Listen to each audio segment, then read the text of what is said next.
नमो भगवते वासुदेवाय। नमस्कार दोस्तों, आज के इस वीडियो में हम बात करने वाले हैं साल 2025 में जया एकादशी का व्रत किस तिथि को किया जाएगा, दिन एवं वार क्या होगा, पूजा का शुभ मुहूर्त एवं पारण का शुभ मुहूर्त क्या होगा। साथ ही एकादशी के संपूर्ण नियम जानेंगे, अर्थात कि 10वीं तिथि से लेकर के एकादशी के पारण तक के संपूर्ण नियम हम जानेंगे। किन चीज़ों को हमें खाना चाहिए और किन चीज़ों को हमें त्याग करना चाहिए तथा एकादशी के व्रत के लिए हमें किन किन चीज़ों का पालन करना अनिवार्य बतलाया जाता है। यदि आप व्रत ना कर पाते हो तब आपको कौन से नियम का पालन अवश्य ही करना चाहिए, वह सभी चीज़ें आज के इस वीडियो में हम जानेंगे। आइए वीडियो को हम स्टार्ट करते हैं। नमस्कार दोस्तों, कैसे हैं आप सभी। उम्मीद करती हूँ आप सभी स्वस्थ होंगे, सुरक्षित होंगे और आप सभी के उत्तम भविष्य की कामना करते हुए आज का ये वीडियो स्टार्ट करती हूँ। एकादशी का व्रत हर माह किया जाता है, यानी कि एक माह में 2 एकादशी के व्रत होते हैं, एक कृष्ण पक्ष का, दूसरा शुक्ल पक्ष में। ये दोनों ही एकादशी भगवान श्री हरि को बहुत ही अधिक प्रिय मानी जाती है। ठीक उसी प्रकार से जिस प्रकार से भगवान भोलेनाथ को प्रदोष का व्रत अत्यधिक प्रिय माना जाता है, एकादशी का व्रत करने वाले सभी भक्तों पर भगवान श्री हरि बहुत अधिक प्रसन्न भी होते हैं और उन पर विशेष कृपा भी रखते हैं। जया एकादशी का व्रत माघ माह के शुक्ल पक्ष की एकादशी को किया जाता है। इस दिन वसुदेव देवकी नंदन भगवान श्री कृष्ण की पूजा और आराधना की जाती है। एकादशी के व्रत को करने मात्र से ही मनुष्य को सभी प्रकार के सुखों की प्राप्ति होती है, दुर्भाग्य, दरिद्रता एवं कष्टों से मुक्ति प्राप्त होती है, मनुष्य को मोक्ष की प्राप्ति होती है। भगवान श्री कृष्ण ने स्वयं ही जया एकादशी की महत्ता को युधिष्ठिर से बतलाया था। कहा था, जिस व्यक्ति ने भी इस व्रत को रख लिया उस पर किसी भी प्रकार के दुख या संताप पीड़ा नहीं सताती है। एकादशी का व्रत करने से नीच योनि तथा पाप योनियों से मुक्ति मिलती है तथा समस्त प्रकार के यज्ञ, तप, दान इत्यादि का पुण्य फल मनुष्य को प्राप्त हो जाता है। साल 2025 में जया एकादशी का व्रत का आरंभ 7 फरवरी की रात्रि 9:26 पर होगी एवं इसकी समाप्ति 8 फरवरी की रात्रि 8:15 पर होगी। हम सभी उदया तिथि के अनुसार ही व्रत को रखेंगे, क्योंकि सनातन धर्म में इसी की महत्ता बतलाई जाती है। इस तरह से यदि हम सभी देखते हैं तो हम सभी व्रत 8 फरवरी को रखेंगे, दिन शनिवार है। इस दिन भगवान श्री कृष्ण के उपेंद्र स्वरूप की विशेषकर पूजा और अर्चना की जाती है। एकादशी का व्रत करने वाले सभी भक्तों को पारण भी नियम से और विधि के अनुसार ही करना चाहिए, मुहूर्त पे करना चाहिए, क्योंकि ऐसा करने से व्रत का संपूर्ण लाभ प्राप्त होता है। यदि आप सही मुहूर्त पे पारण नहीं करते हैं, सही तिथि पे नहीं करते हैं, तब आपका पुण्य छिन्न होता है।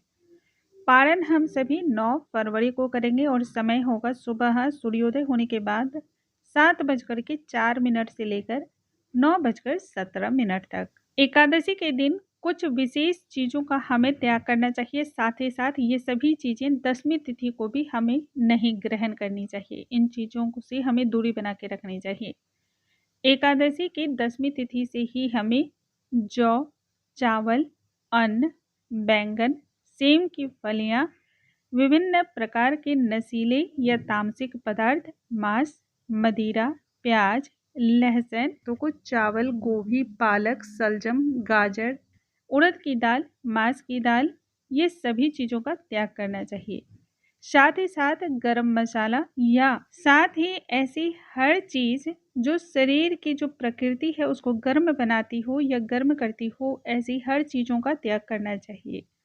एकादशी का व्रत करने वाले भक्तों को पता होना चाहिए कि शास्त्रों में कहा गया है 8 वर्ष से लेकर के 80 वर्ष तक की आयु के जितने भी व्यक्ति हैं सभी एकादशी के व्रत का पालन कर सकते हैं।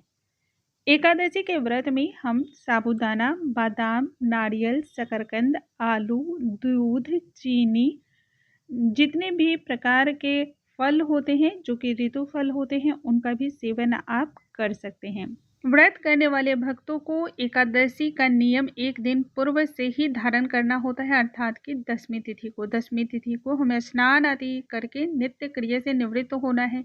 अपने केशों को इस दिन अच्छी प्रकार से धुल लेना है। उसके बाद दैनिक पूजा को संपन्न करके शुद्ध सात्विक विचारधारा के साथ सात्विक भोजन को हमें तैयार करना है। इस दिन से किसी दूसरे के यहाँ का अन्न और जल ग्रहण नहीं करना है, वरना पुण्य में कमी आती है, साथ ही साथ दोष भी लगता है। ब्रह्मचर्य का पालन करना है।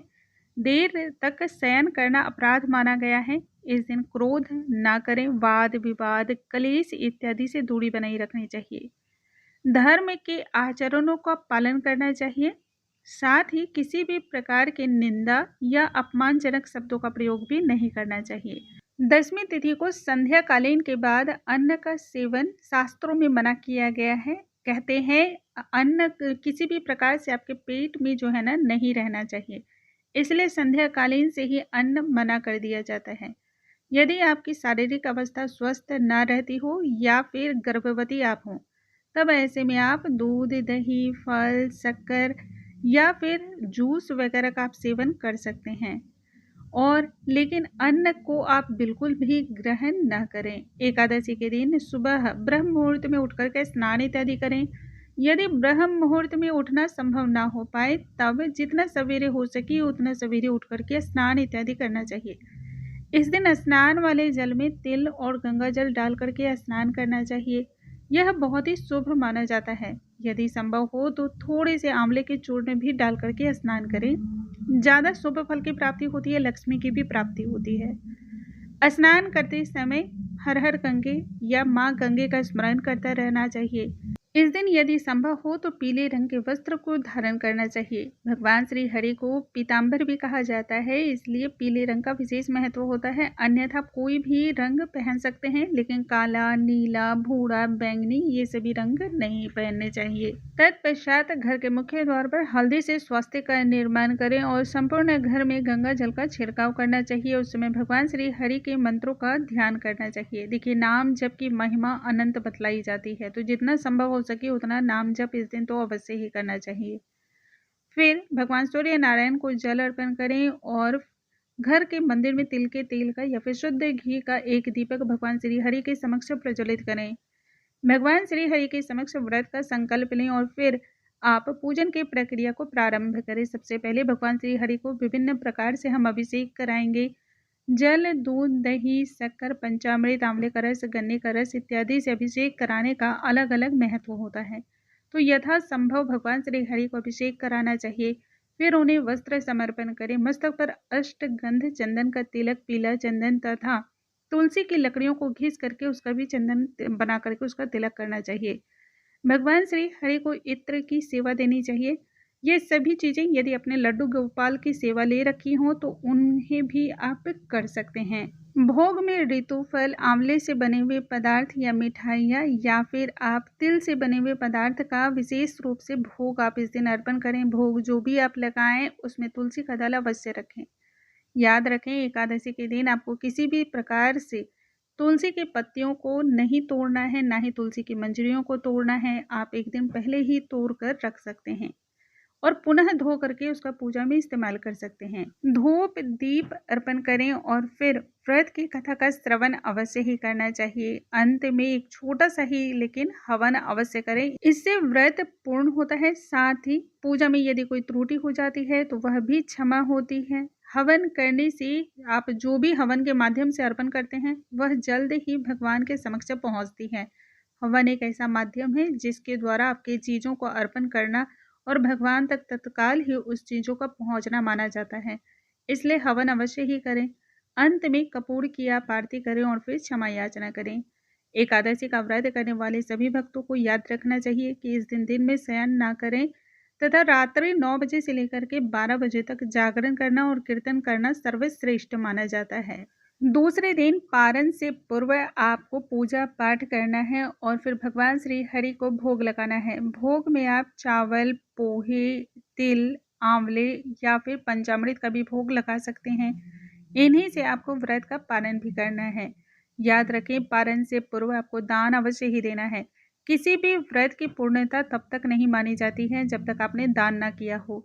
दान यथासंभव करना चाहिए। जरूरतमंद को अन्न, जल, भोजन इत्यादि का दान करना, वस्त्र का दान करना बहुत ही शुभ माना जाता है और योग्य ब्राह्मण को भी आप अन्न और जल, वस्त्र इत्यादि दान कर सकते हैं। दान करने के पश्चात ही यदि आप पारण करते हैं तो वह पूर्ण लाभ को देने वाला होता है। इस प्रकार से आपको एकादशी का व्रत करना है। जो भक्तगण एकादशी का व्रत किसी भी कारणवश ना कर पाते हों लेकिन उनके मन में एकादशी के व्रत को लेकर के असीम श्रद्धा है, ऐसे में उन्हें सभी कार्य करने चाहिए। लेकिन याद रखना चाहिए, इस दिन किसी भी प्रकार का ऐसा कोई कार्य ना करें जिससे आपका जो पूजा है या जो कार्य आप कर रहे हैं, जिस मन्नत के तहत कर रहे हैं, वह खंडित हो। कम से कम तामसिक सभी चीज़ों का त्याग करना चाहिए और दान पुण्य जितना हो सके उतना तो अवश्य ही करना चाहिए। उम्मीद करती हूँ आज का ये वीडियो आपको बहुत पसंद आया होगा। यदि वीडियो पसंद आया हो तो लाइक करना बिल्कुल ना भूलें। अगले एक वीडियो में हम फिर से मिलते हैं नई जानकारी के साथ। तब तक के लिए नमस्कार दोस्तों।